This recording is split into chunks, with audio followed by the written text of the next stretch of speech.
오늘 본문 말씀 통해서 만져주심이라고 하는 제목으로 말씀드리도록 하겠습니다. 오늘 따라할까요? 만져주심. 네. 하나님의 만져주심이 오늘 이곳에서 예배하는 저와 여러분들 가운데 있기를 바랍니다. 네. 여러분 얼마 전에 인큐베이터 안에 쌍둥이 사진이 이렇게 화제를 모은 적이 있습니다. 이거 보신 적 있나요? 저 사진 보신 적 있어요?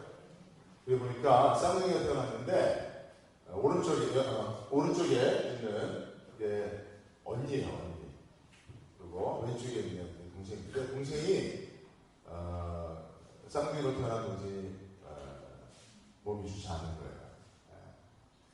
미숙아로 태어나서 이게 살지 못 살지 이렇게 지금 어려운 가운데 있었는데 간호사가 그 인큐베이터 안에 건강한 언니를 이렇게 함께, 왜냐면 엄마 자궁 속에 함께 있었잖아요. 그래서 언니를 함께 넣으면 어떨까 해서 그런 마음이 생겨서 함께 놀았어요. 근데 어느 순간 보니까 건강한 언니가 이렇게 자궁 속에 함께 몇 달 동안 있었던 그 동생을 아마 약한 줄 알았나 보죠. 이렇게 감싸고 있는, 만져주고 있는 그런 사진이라고 합니다. 근데 이 사진이 우리의 아이가, 약했던 아이가 건강이 많이 회복돼서 회복되었다, 그런 이야기가 이제 인터넷의 기사로 등장을 해서 화제가 된 적이 있습니다. 여러분, 우리가 누군가로부터 만져줌을 받을 때 우리는 그로부터 무엇인가 우리의 필요한 기운을 얻을 수가 있습니다. 생명을 공급받을 수가 있다는 것입니다. 나의 부족함이 채워질 수 있다는 것입니다. 그 전호표 목사님이라는 분이 계세요. 원래는 이분이 삼성 마케팅 팀장이에요. 그래서 삼성전자 마케팅 팀장으로 유명한 분이셨는데, 이기는 습관이라는 책을 썼어요. 이기는 습관. 그래서 그 책이 베스트셀러가 돼서 더 유명해진 겁니다. 이분이 믿는 분이 크리스천이다. 나중에 신학을 공부해서 지금은 충만한 교회라고 하는 교회 담임 목사님으로 목회하시면서 미닝 연구소를 운영하시는데, 이분이 쓴 책이 작년에 쓴 책이 지금 힘들다면 잘하고 있는 것이다. 제목이 인상적이죠. 지금 힘들다면 잘하고 있는 것이다. 그 일본을 잠깐 소개해드리면, 누군가의 품에 안겨 펑펑 울고 싶은가? 인생의 풍파를 만날 때, 힘든 현실을 피하고 싶을 때 누군가의 위로와 격려가 필요한가? 비슷한 힘든 인생의 여정을 건넨 멘토나 인생 선배를 찾아보길 바란다. 그가 부모든 형제 자매든 친지 어른이든 스승이든 상관없다. 인생을 먼저 살아본 사람의 자리를 대신할 수는 없다. 라고 하는 그런 이야기입니다. 여러분, 누군가의 품에 안겨 펑펑 울고 싶지는 않습니까? 그렇죠? 그리고 우리가 너무나도 잔인한 4월달 그리고 5월달을 보내고 오늘이 6월 1일입니다. 그러나 아직도 이 나라와 민족 가운데는, 또 우리들의 마음속에는 상처와 슬픔과 고통이 계속되고 있는 것을 볼 수가 있습니다. 세월호 사건이 아니라 할지라도 우리 인생 가운데 정말 누군가의 품에 안겨 펑펑 울고 싶은 그런 심정이 들 때가 한두 번이 아닙니다. 그런데 특히 남자들은 그렇게 하지 못해요. 그렇죠? 남자가 누구 품에 안겨 울어보세요. 찌질하다. 남자는 3번 우는 건데 그런 것까지 운다고 그렇게 비난하지 않겠습니까? 그런데 사실은 저도 씩씩한 남자 중에 한 사람이지만 정말 누군가의 품에 안겨 펑펑 울고 싶을 때가 있습니다.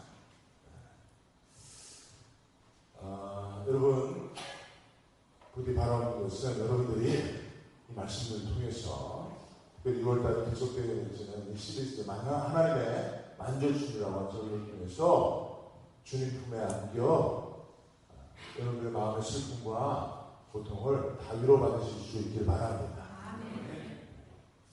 초대교부 성 어거스틴은 이런 얘기를 했습니다. 당신 품에 안기기까지 내 영혼은 언제나 불안에 떠나야 한다.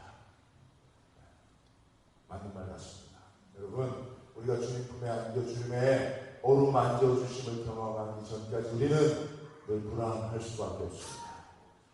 불안에 떠는 우리 하나님은 성도들이요, 오늘 말씀을 통해서 또 6월달 한 달 예배를 통해서 하나님의 어루만져 주심 가운데 불안을 다 떨쳐버리고 평안과 위로 가운데 나가실 수 있기를 주의 이름으로 축원드립니다.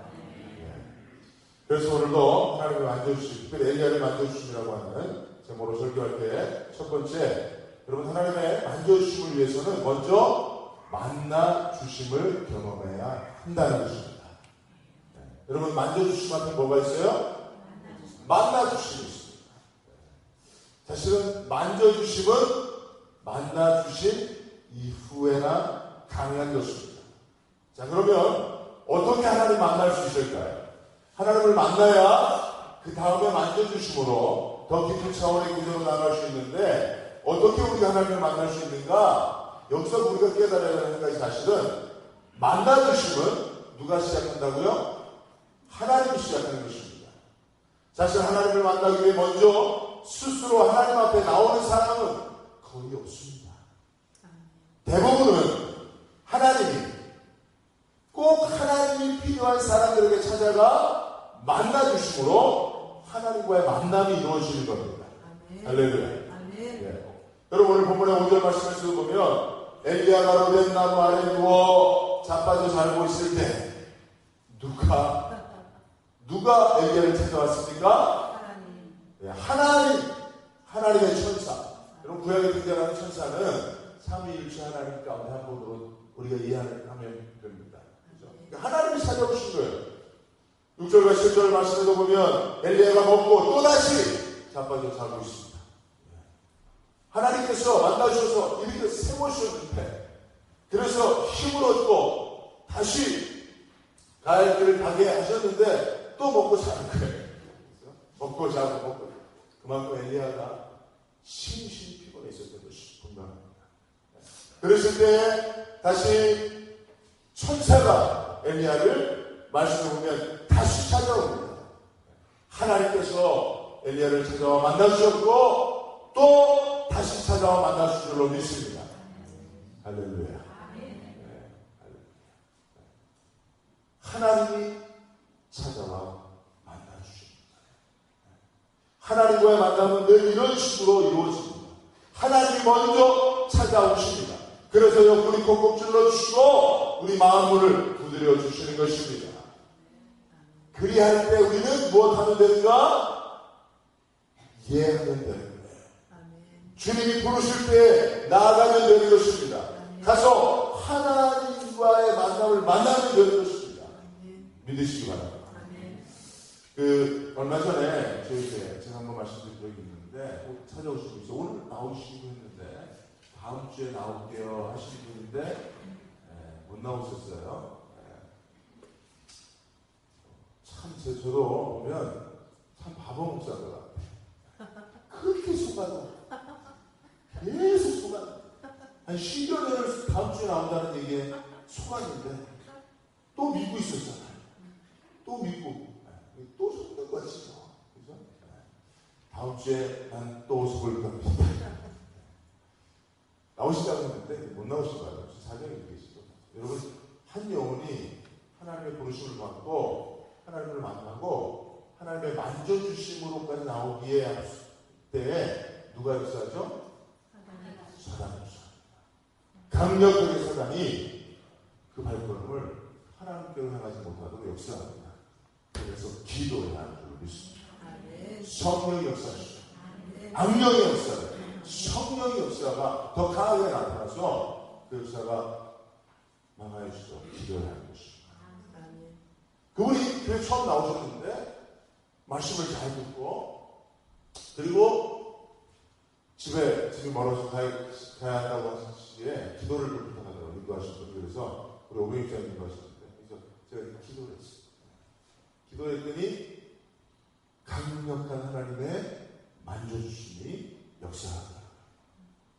그래서 딱 보기에도 건강하신 분인데 온몸에 힘이 쫙 풀려갖고 도저히 일어날 수가 없다고 했어요. 그래서 집에 가야 되는데 이거 보세요. 손과 발에 힘이 빠져갖고 일어날 수가 없습니다. 제가 느꼈죠. 하나님이 부르셨구나. 만져주시기 위해서 먼저 만나심으로 부르셨구나. 할렐루야. 네. 여러분, 하나님은요, 우리를 만져주시길 원하십니다. 우리에게는 하나님의 만져주심이 필요합니다. 그러면 하나님의 만져주심 앞에 나오기 위해서는 먼저 하나님 만나야 되잖아요. 여러분, 하나님을 만나지도 않았는데 만져주면 이상한 거예요. 만남도 없이 만나면 어떻게 돼요? 추행이에요, 추행. 만남도 없이 만져주면 추행입니다. 하나님은 그렇게 역사하지 않습니다. 하나님은 하나님과의 만남에 순종하고 아멘하고 나오는 자를 만져주시는 줄로 믿습니다. 그분도 수요일날 저녁에 이렇게 우리 오병이교회 만나서 하나님 앞에 나가자. 그 앞에 가자. 그래서 그게 뭡니까? 하나님이 옆구리 콕 찔른 거예요. 하나님 마음을 두드리신 거예요. 내가 너를 만나기 원한다. 교회에서 나와 만나자. 그렇게 하신 거예요. 그분이 다행히도 예 하고 그 만남으로 나왔으니까 하나님 말씀 듣고 주의 종을 통해 기도받을 때 만져주심이 역사된 줄로 믿습니다. 여러분, 아직도 하나님 앞에 나오지 못하여서 하나님과의 만남을 이루지 못하여서 하나님의 만져주심을 경험하지 못하는 사람들이 많다는 사실을 여러분 꼭 기억하시기를 바랍니다. 그래서 여러분들이 오늘 이 엘리야를 만나주시기 위해서 만져주시기 위해서 엘리야를 찾아오시는 그런 천사가 되어야 합니다. 여러분들 그 누군가에게 하나님과의 만남을 추천하는 천사가 되시기를 제 이름으로 부탁을 드립니다. 여러분들이 그 역사를 하지 않으면 하나님과 만남, 하나님의 만져주심을 이루어질 수가 없는 거예요. 그렇죠?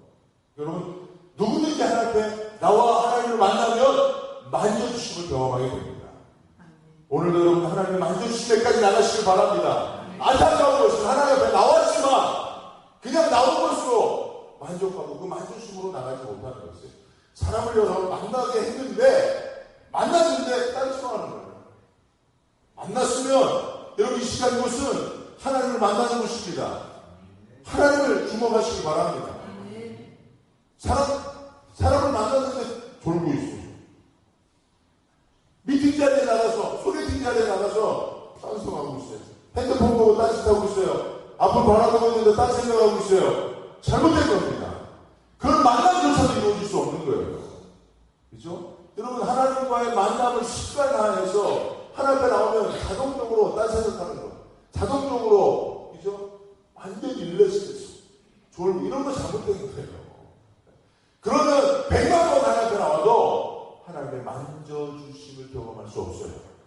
그건 하나님과의 만남이 이루어지지 않기 때문인 것입니다. 여러분, 오늘 하나님과 만나시길 바랍니다. 그리고 그 만져주심에까지 나아가시길 주 이름으로 축원드립니다. 어떤 분은 하나님 만나고 그 만져주심 가운데 치유되고 회복되고 기쁨 가운데 평안 가운데 나가는데 어떤 사람은 외면하고 나가는 거예요. 무슨 일이 있었어 오늘? 이러고 나가는 겁니다. 이 안타까운 사실 가운데 여러분 피해자가 되지 않기를 바랍니다. 여러분들이 정말 하나님 만나 오늘 이 예배를 위해서 하나님 만나주시겠다고 하는 이 자리에 여러분들 나왔으니까 하나님의 만져주시기까지 되시길 주의 이름으로 축원드립니다. 만남이 있어야 만져주십니다. 두 번째, 하나님의 만져주심이 있어야 생명의 치유와 회복이 있다. 한번 따라합니다. 치유와 회복. 예. 그럼 오늘 본문의 이야기는 생명에 관한 이야기입니다. 생명이 주제입니다. 생명이라고 하는 단어가 많이 등장합니다. 여러분 요새 우리가 말씀 묵상 훈련을 하는데 말씀 묵상 훈련 가운데 우리가 그 의미를 발견하기 위해서 주목해야 되는 게 뭐냐면 반복되는 단어라고 했어요.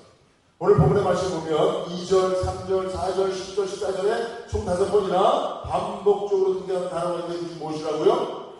생명이라고 하는 단어입니다. 그러므로 오늘 본문의 주제는 하나님의 만져주심이라고 하는 이 사건 앞에 생명이라고 하는 것이 매우 중요한 주제로 등장하고 있는 것입니다. 그 내용은 이렇습니다. 하나님이 만져주셔야 상처가 치유되고 생명이 회복되어지는 것입니다. 네, 여러분, 우리가 생명이 있는 것 같지만 생명을 다 잃어버린 사람이죠. 네, 마치 배터리가 다 방전된 핸드폰처럼 핸드폰은 핸드폰 같지만 아무런 기능을 할 수 없는 그런 생명으로 살아가고 있는 사람들이 많습니다. 여기 계신 저와 여러분들 가운데 그런 분들이 많다는 거예요. 그렇죠? 여러분들은 얼마나 생명으로 충만한 채 살아가고 있습니까? 그렇죠? 생명이 다 소진돼서 살아가고 있는 사람들이죠. 그런 사람들은 살아있지만 살아있는 게 사는 게 아니고 사는 게 사는 게 아닌 것입니다. 그런 사람들은 반드시 하나님의 만져주신 가운데 나와야 할 줄로 믿습니다. 그래서 상처가 치유되고 생명이 회복되어야 할 줄로 믿습니다. 오늘 본문의 말씀 속에서 엘리야는요, 강력한 선지자였지만 그러나 더 악독한, 더 강력한 권세를 이루고 있었던 왕비 이세벨에 의해서 생명의 위협을 받게 됩니다. 2절 말씀을 보면 이렇습니다. 이세벨이 사신을 엘리야에게 보내어 이르되 내가 내일 이맘때에는 반드시 내 생명을 저 사람들 중 한 사람의 생명과 같게 하리라. 그렇게 하지 아니하면 신들이 내게 벌 위에 벌을 내리니 마땅하니라 한지라. 예, 여러분, 이세벨이 역사상 가장 악독한 여자입니다. 가장 악독한 왕비입니다. 뭐라고 엘리야에 대해서, 하나님의 선지자에 대해서 이야기하냐면 내일 이맘때는 반드시 너를 죽여버릴 거야. 내가 만약 그렇게 하지 않으면 나는 신들로부터 저주를 받을 거야. 내가 너를 죽이겠다고 하는 이 살해의 위협을 신들 앞에 맹세하고 있는 겁니다. 이야, 얼마나 똑같습니까? 뭐 마치 그런 거예요. 내가 널 내일까지 죽여버릴 거야. 내가 널 죽이지 않으면 하나님 내게 저주를 내는 내가 받을 거야. 뭐 이런 식으로 그렇게 저주를 하는 것입니다.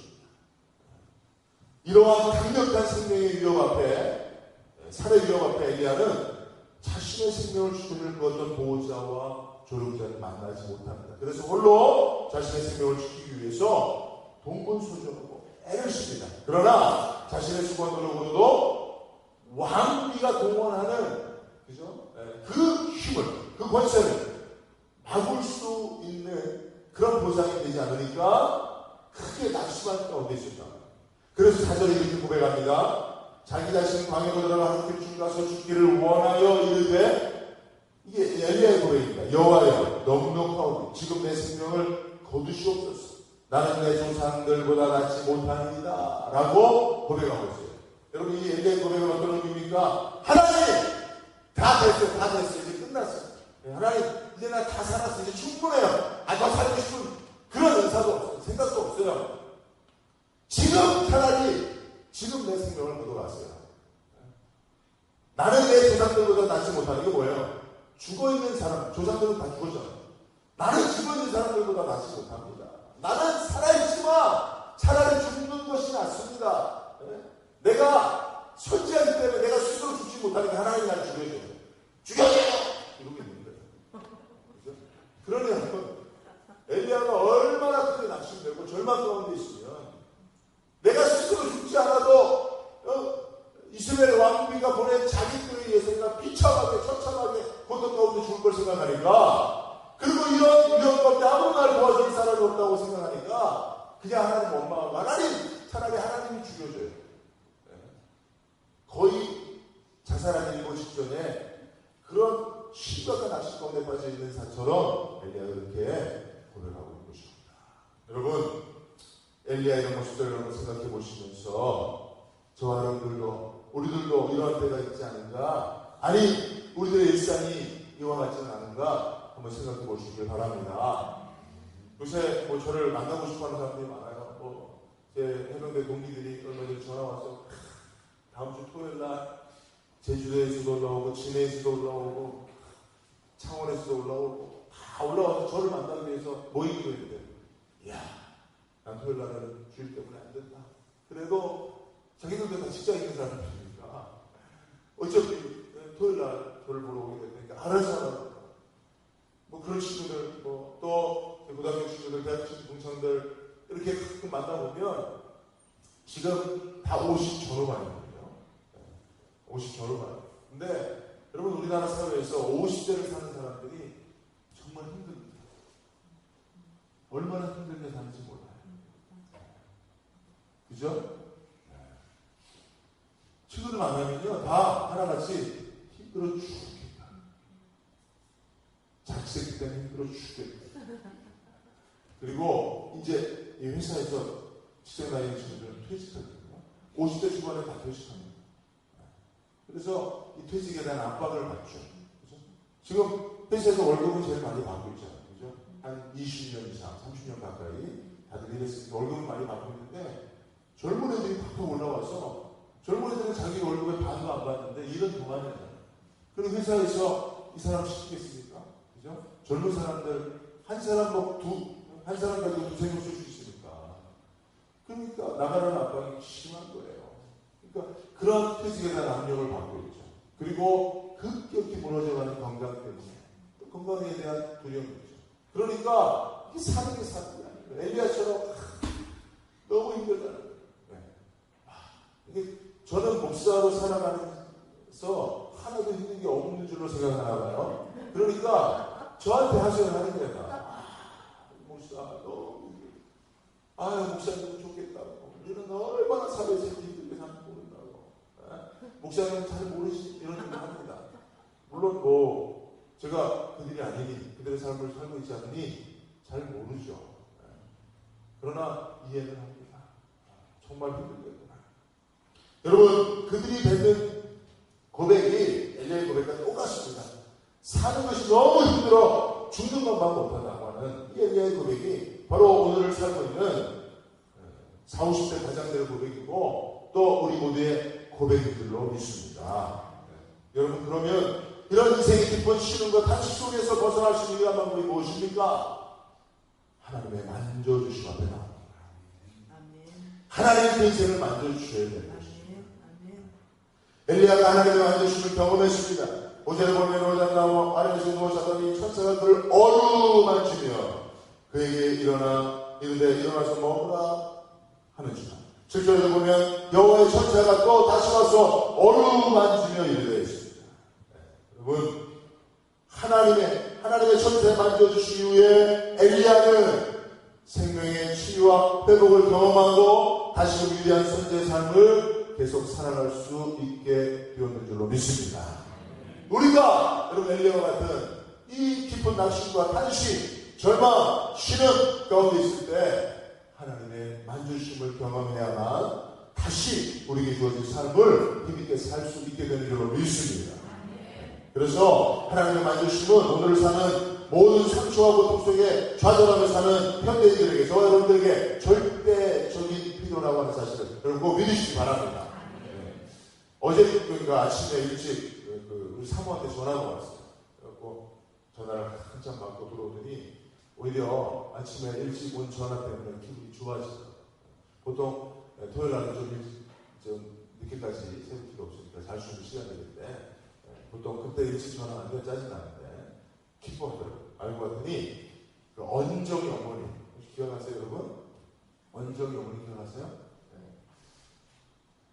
작년이죠. 작년 저희 어머니 이제 3월 달에 그 한림대 병원에서 한 달 동안 중환자실에 계시다가 수천하셨어요.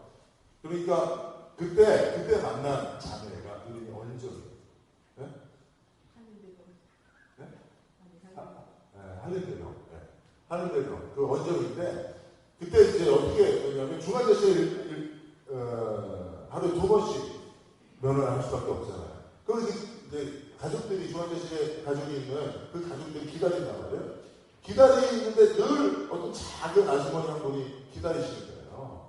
그래서 알게 됐어요. 알게 됐는데 그분은 그러니까 딸 하나가 있는데 이름이 언정이에요. 맞죠? 언정인데 딸 하나가 이게 뭐가 된 거죠? 이렇게 의식불명 상태가 된 거죠.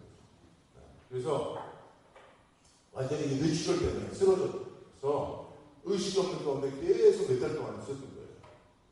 근데 그 어머니는 그 지방에 사시는 분인데 그 아빠 찜질방에다가 임시 거처를 두고, 근데 찜질방 사장님이 거기 계시니까 불쌍해서 사정을 알고 그 찜질방에서 일할 수 있는 기회를 줘서 찜질방에서 일하면서 계속 면회 오신 거예요. 그러니 여러분 얼마나 가족도 없고 오직 엄마 하나가 딸 하나 있었는데 그 딸아이가 쓰러져서 중환자실에 의식이 없죠. 몇 달 동안 의식이 없는 거니까 사실은 그냥 이 호흡기만 때문에 죽는 거였어요. 그런데 엄마가 뭐 포기 못하니까 그래서 그래 병원에 있어갖고 병원비는 뭐 초문학적인 숫자로 쌓여가는 가운데 엄마는 점점 소망을 잃어버린 가운데 이제 나중에 알고 봤더니 그때 이제 저 우리 사모를 만났죠. 제 여동생이 먼저 만나고 목사라고 오빠 목사고 사모님이라고 그래서 소개를 받고, 그래서 중환자실에 갈 때마다 어머니한테 먼저 안 가고 그 자매한테 먼저 가서 기도를 했어요. 그리고 우리 사모도 같이 함께 기도를 해줬습니다. 그런데 그 나중에 이제 그런데 놀랍게도 우리가 기도하면서부터 아이가 몇 개월 동안 그냥 몇 개월 동안 아무 의식도 없고 아무런 감정이 없던 애가 의식이 돌아오기 시작하고 눈을 뜨고 보기 시작하고 풀어진 눈이 모아지기 시작하고 그렇게 되는 거예요. 근데 나중에 알고 봤더니 이 어머니가 이제 자기가 죽으려고 그랬었대요. 뭐. 내일이나 오늘이나 내일쯤 죽으려고 그랬었대요. 왜냐? 소망이 없잖아요. 병원비 어디 감당도 안 되고 그동안 쌓아있는 병원비 감당도 안 되고, 그렇다고 아이를 먼저 뭐 아이를 어떻게 이 아이를 두고 같이 살 수도 없고 그런 가운데 죽으려고 했을까. 근데 하나님이 극적으로 죽어야 되겠다고 이제 절망의 그 상황 가운데 이제 저하고 사모를 만나게 하셔서 기도하게 하셨습니다. 제가 그 자매를 만지고 기도할 때 하나님이 만져주셨어요. 하나님이 만져주셨어요. 그래서 기적이 일어나서 이 자매가 지금 어제 우리 사모가 통화를 했는데 그 아이가 살아났죠. 살아나서 이제는 스스로 걷는 것만 남았대요. 모든 것이 다. 이제는 엄마도 뭐 알아도 못 봤어요. 이름을 불러도 대답도 못했고 뭐 의식조차 없었는데 이제는 다 정상이 됐어요. 할렐루야. 그러니까 그걸 제가 보면서 그렇구나. 하나님을 만져주시면 죽었다라고 판정되는 영혼도 살아나는 거예요. 그 어머니의 인생도 죽은 거나 재미없는 인생이었지만 살아나는 거야.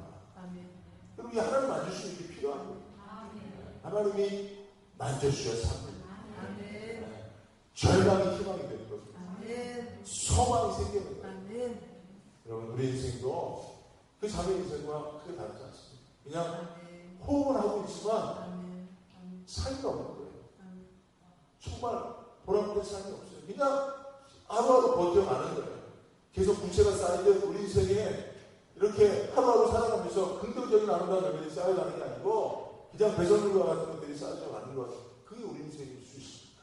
그러나 하나님 만져주시면 회복이 될 줄로 믿습니다. 네. 그래서 여러분 우리가 이사야서 41장 10절 말씀 생각나더라고요. 두려워 말라 내가 너와 함께하리라. 놀라지 말라 나는 내 하나님이니라. 내가 너를 굳세게 하리라. 참으로 너를 도와주리라. 참으로 나의 오른손으로 너를 붙들리라. 그렇죠? 하나님의 의로운 오른손으로 붙든다는 게 뭐예요? 만져주시다. 할렐루야. 네, 여러분들 하나님의 의로운 오른손으로 만져주심을 통해서 여러분들의 생명도 회복될 수 있기를 주의 이름으로 축원드립니다. 세 번째 말씀드리면 좀 빨리 말씀드리죠. 하나님의 만져주시면 인도하실 수 있습니다. 7절과 8절 말씀을 보니까 내가 갈 길을 당하지 못할까 하노라 하나님의 산 호렙에 이르리라 하십니다. 하나님의 엘리야를 만져주심으로 말미암아 엘리야의 영혼이 회복되어지고 소성되어지고 생명이 사라지고 아울러 그가 가야 할 길을 가게 된 줄로 믿습니다. 하나님의 만지심은 인도하심으로까지 나아간다는 사실을 믿으시기 바랍니다. 오늘 본문에는 아이러니가 있어요. 모순이 있습니다. 엘리야는 자기 생명을 구원하기 위해 정신없이 도망갑니다. 그러나 그가 어디로 가는지 사실은 향방 없이 이전이 생명의 길로 가지 않고 멸망의 길로 가는 것입니다. 여러분 왜 이렇습니까? 사람들이 살기 위해서 아둥바둥 노리며 달려가지만 그 길이 왜 생명의 길이 되지 못합니까? 여러분 동물 구호 프로그램들을 보면 동물 구조 협회에서 통해서 그 동물들을 만져야만, 치료해야만 사라지는 동물들이 있어요. 근데 문제는 질병이 있고 뭔가 문제가 있는 동물들은 사람들 만져줌을 피해 도망가는 거예요. 얼마나 빠르게 도망가는지 몰라요. 그죠? 구호협회에서 그를 만나서 병원으로 데려오고 싶어도 도망가는 거예요. 그러니 그들이 도망가는 것은 살기 위한 도망길이 아니라는 거예요. 멸망의 길로 빠르게 달려가는 겁니다. 우리가 똑같습니다. 우리가 너무 상처를 가지고 고통을 가지고 살다 보면 그래서 열심히 살아야 되겠다 생각하고 빠르게 달려가지만 그 길이 생명의 길이 아닐 수 있다는 거예요. 사는 길이 아닐 수 있다는 거예요. 멸망이 될 수 있다는 것입니다. 하나님을 만나야 합니다. 하나님을 만져주셔야 합니다. 그 만져주실 수 없는 우리가 하나님의 인도하심을 받아야만 우리는 구원의 길로 생명의 길로 가게 된다는 사실을 믿으시기 바랍니다. 여러분, 하나님 만나야 운명이 바뀌고 하나님을 만질 수 있어야 인생의 방향이 결정된다는 사실을 믿으시기 바랍니다. 그러므로 우리는 하나님의 만지심을 경험하기 위해서 우리가 해야 할 일을 잊지 말아야 합니다. 10절과 12절 말씀 그것을 이야기해 줄 것입니다. 엘리야가 뭐라고 하나 되겠습니까? 오직 나만 남았거늘 그들이 내 생명을 찾아 빼앗으라 나이다 라고 말하고 있어요. 하나님의 도대체 어디 있습니까? 라고 외치는 거예요. 오직 나만 남았습니다. 모든 사람들이 다 내 생명을 빼앗으려고 하는 사람들인데 도대체 하나님은 어디서 나를 돕지 않고 뭐 하실 겁니까? 라고 하는 외치네요. 그러자 하나님이 이렇게 반응하십니다. 산을 가르고 바위를 부수는 크고 강한 바람 속에 하나님이 계시지 않는 것을 보여주세요. 산을 가르고 바위가 부서지는 놀라운 역사를 엘리야가 목도하게 하지만 그곳에 하나님이 계시지 않는 거예요. 그곳에서 엘리야를 만나지 않으시는 거예요. 지신 후에 큰 불이 납니다. 그러나 그곳에서 하나님은 엘리야를 만나고 만져주지 않습니다. 그러나 그 이후에 세미한 소리로 엘리야에게 찾아오셔서 엘리야에게 말씀하시고 만나주신 분이 하나님이신 줄로 믿습니다. 여러분, 이 말씀 중에 담겨있는 하나님의 의도는 무엇입니까? 우리가 하나님의 만져주심을 바란다면 그 앞에 잠잠해야 됩니다. 깊은 만져주심을 위해 하나님을 겨냥하고 하나님을 주목하고 하나님을 듣기 위해서 조용히 영적 침묵 가운데 있어야 한다는 것입니다. 여러분, 전에 그 젊은이들이 많이 배낭이 있었습니다. 그잔 스포츠라고 하는 배낭인데 그 창업 회장인 스키드라고 하는 사람이 모험 본능을 깨워라라고 하는 식으로 이렇게 얘기했어요. 리슨과 사일런트는 깊은 관련이 있다. 여기에 중요한 교훈이 있다. 리슨, 듣는 것은 사일런트, 침묵이라고 하는 그 조용히 있는 것을 통해서는 가능하다는 거예요. 현명한 사업가라면 진정으로 듣기 위해서 남들이 말할 때 조용히 있는 법이다. 리슨하기 위해서는 사일런트예요. 여러분, 우리가 하나님 앞에 하나님의 음성을 듣기 위해서는 잠잠해야 합니다. 하나님의 만드심을 경험하기 위해서는 하나님 앞에 잠잠한 어린 양과 같이 되어야 할 줄로 믿습니다. 성경은 하나님과 우리의 관계를 여호와는 나의 목자시니 라고 말씀하시면서 하나님의 목자여 우리는 양이라고 이야기해 주고 있어요. 여러분, 양이 많은 단점이 있지만 한 가지 장점이 있습니다. 무엇인지 아세요? 목자 앞에 잠잠한 거예요. 특히 양은요, 자기가 위험에 빠졌거나 또는 죽음이 얼마 남지 않은 가운데 있다면 그때 다른 동물들은 난리 나는 겁니다. 막 밟아들이는데 양은 목자 앞에 더욱 잠잠, 침묵하고 있는 것이 양의 특징입니다. 목자 대신 하나님께서 우리를 만져주실 때 우리가 목자 대신 하나님 앞에 양과 같이 되시길 바랍니다. 아직도 하나님 앞에 침묵할 줄 모르고 아직도 하나님 앞에 잠잠할 줄 모르고 아직도 하나님 앞에 나와 있으면서도 하나님의 만져주심 앞에 우리의 모든 것을 내려놓지 못하는 우리 하나님이 있다면 우리가 양으로부터 배워야 할 줄로 믿습니다. 네, 여러분, 하나님께서 우리의 목자가 되신다고 한다면 여러분, 목자가 양을 어떻게 인도합니까? 말로 하지 않습니다. 그렇죠? 목자의 이미지는 양을 부르게 하는 거예요. 양을 만져주는 것입니다. 바로 하나님은 여러분 우리를 그냥 멀리서 저 높은 보좌에서 그저 그렇게 말로 치시하시면서 역사하실 분이 아닙니다. 목자 같은 하나님께서 친히 오셔서 우리를 만나주시고 만져주시는 줄로 믿습니다. 네, 말씀에 들어가겠습니다. 요한복음 10장 10절에 보면 도둑이 오는 것은 도둑질하고 죽이고 멸망시키는 것뿐이요 내가 온 것은 양으로 생명을 얻게 하고 더 풍성히 얻게 하려는 것이다. 할렐루야. 예수님께서 이 땅에 오셨다고요? 우리에게 생명을 주시기 위해서 오셨습니다. 우리가 예수님의 만져주심을 경험해야 생명을 얻습니다. 예수님께서 이 땅에 오셨다고요? 우리로 하여금 더 풍성한 삶을 살게 하시기 위해서 이 땅에 오셨습니다. 하나님의 만져주심을 경험해야, 예수님의 만져주심을 경험해야, 목자로 이 땅에 오신 선한 목자이신 예수님의 그 만져주심 앞에 나아가야 우리가 생명을 얻고 더 풍성한 생명을 얻게 되는 줄로 믿습니다. 네, 여러분 수요일날 투표들 다 하세요. 수요일날 지방선거 투표 있죠? 다 투표하십시오. 여러분들이 기도하고 여러분들이 원하는 사람 뽑으십시오. 근데 꼭 뽑을 때 누굴 뽑냐면 여러분들과 한 번도 만나지 않은 사람을 뽑지 마세요. 지방선거는 여러분들 동네에 있는 사람들이에요. 그죠? 무계동 또는 뭐 발산동 또는 안양, 경기도 그런 것이 아닙니까? 근데 여러분들과 한 번도 만남이 없는 사람들 찍어주면 안 돼요. 여러분들과 한 번도 악수 한 번, 만져줌도 없는 사람들 찍어주면 안 돼요. 그렇게 생각하면 찍을 사람이 하나도 없죠? 그죠? 이게 문제입니다. 여러분 우리나라 지방선거의 문제이거든요. 풀뿌리 선거인데, 그죠? 지방의원, 기초의원들인데 한 번도 본 적이 없어요. 한 번도 내 손을 잡아준 사람이 한 번도 없어요. 그런데 그런 사람들이 나를 위해서 일한다고 하니 믿어지지가 않는 겁니다. 그러니 이게 우리나라의 참 슬픈 사실입니다. 그러나 어떡하겠습니까? 그죠? 우리가 찾아가 만나줘야지. 하나님이 우리를 만나실 것이지. 우리가 찾아가서 투표로 만나줘야지. 어떻게든 여러분 꼭 하시고요. 여러분들의 주권을 행사하시고요. 여러분 그 투표를 통해서도 사실은 이번 투표에서 누가 당선되어야 됩니까? 우리 만나주시고 우리 만나주시는 예수님이 당선돼야 돼요. 예수님이 시장으로 기초의원으로 당선되셔야 돼요. 왜요? 우리 찾아와 만나주시고 우리 만나주시는 분은 예수님밖에 없으니까. 그러니까 여러분 투표는 하시고 여러분 거기다가 할 수 있으면 예수님의 똑똑하게 하셔서 여러분들의 인생에 시장으로 그죠? 주인으로 예수님을 꼭 뽑아내실 수 있기를 주님의 이름으로 부탁을 드립니다. 기도하겠습니다. 그러가신 하나님